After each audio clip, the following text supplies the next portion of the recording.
નમસ્કાર મિત્રો, હાલે સ્થાનિક સ્વરાજ્યની ચૂંટણી ચાલી રહી છે ને આ ચૂંટણી વચ્ચે આપણે જોઈ છે લોકતંત્રની હત્યા થતાં ખરેખર એવું મહેસૂસ થઈ રહ્યું છે કે લોકતંત્ર પોતાના અંતિમ શ્વાસમાં છે અને હવે બસ થોડા જ સમયમાં લોકતંત્ર નામનો શબ્દ જ ભારતમાંથી નીકળી જવાનો હોય એમ ભાજપના ગુંડાઓ, ભારતીય જનતા પાર્ટીના નેતાઓ એમ કહેવાય છે કે ફોર્મ ખેંચી રહ્યા છે. વિપક્ષના લોકો પણ ફોર્મ ડરાવી ધમકાવીને ખેંચાવી રહ્યા છે.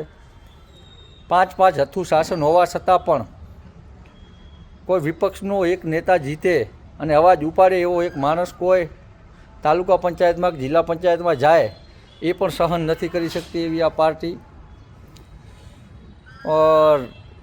ભચાઉ તાલુકાના શિકારપુર સીટ ઉપર મારા મોટા ભાઈ સમાન એવા મંજીભાઈ રાઠોડે પોતાની દાવેદારી નોંધાવી છે. મજબૂત, મક્કમ, નિસ્વાર્થ અને નીડર વ્યક્તિત્વ.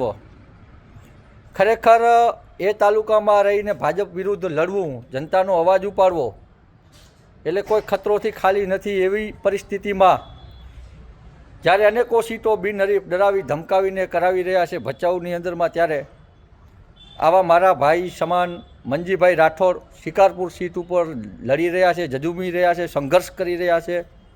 અને ખરેખર મંજીભાઈ રાઠોડ જો ત્યાંથી જીતીને આવશે તો લોકતંત્રને બચાવવા માટે નિરંતર પ્રયાસ કરી રહ્યા છે, લોકોના પ્રશ્નો ઉપાડી રહ્યા છે અને સાચો જનપ્રતિનિધિ તમારો તાલુકા પંચાયતની અંદરમાં પહોંચશે. એટલે મંજીભાઈ રાઠોડને શિકારપુરની જનતાએ જીતાડવાના છે. શિકારપુર તાલુકા પંચાયતની સીટમાં જેટલા પણ ગામો આવે છે એ તમામ લોકોએ નક્કી કરવાનું છે કે ખરેખર આપણે એક મજબૂત લોકતંત્ર જોઈએ છે કે આપણે એની ભાજપની તાનાશાહી જોઈએ છે, જે તમે જેની સામે પ્રશ્ન ના કરી શકો એવું જોઈએ છે. આજે હાલની તારીખમાં એક પણ પ્રાથમિક શાળામાં ત્યાંની પૂરતા શિક્ષકો નથી. આરોગ્યની કથળતી હાલત.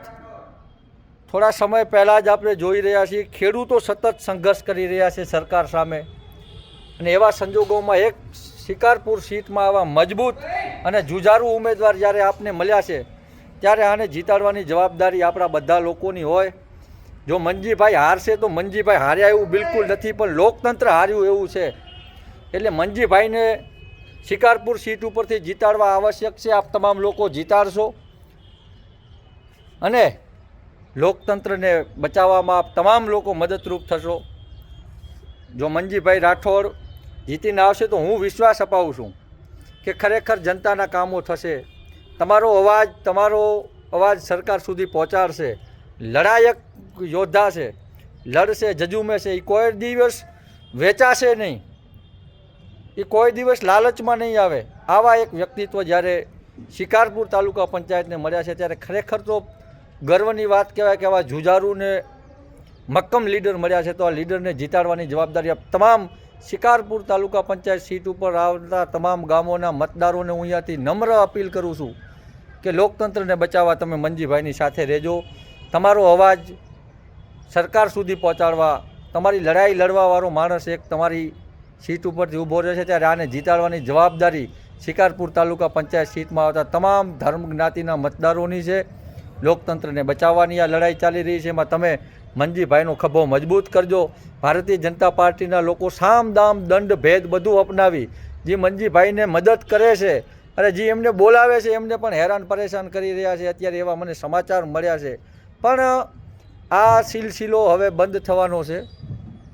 કારણ કે મંજીભાઈ જીતશે તો એકલા બધા ઉપર ભારે પડે એવા વ્યક્તિ છે. લોકતાંત્રિક ઢબે જે એમની રજૂઆતો હોય છે એટલે આ બધા લોકોની જવાબદારી છે કે ભારતીય જનતા પાર્ટીની હિટલરશાહી તાનાશાહી વિરુદ્ધ આ તમામ લોકો એક મત રહી ડરાવશે, ધમકાવશે, લલચાવશે, ફોસલાવશે, બીવડાવશે, પણ આ તમામને બાદ કરતાં એક લોકતંત્રના સાચા હિમાયતી બની દેશના બંધારણને જ્યારે આજે ધજિયા ઉડાવી રહી હોય ભારતીય જનતા પાર્ટી, ત્યારે મંજીભાઈ જેવા ઉમેદવારો, એવા લડાયક નેતાઓને જીતવું આવશ્યક બનતું હોય છે. એટલે આપ તમામ લોકો જંગી બહુમતીથી મંજીભાઈ રાઠોડને શિકારપુર તાલુકા પંચાયતની સીટ ઉપરથી જીતાડશો એવી અભિલાષા.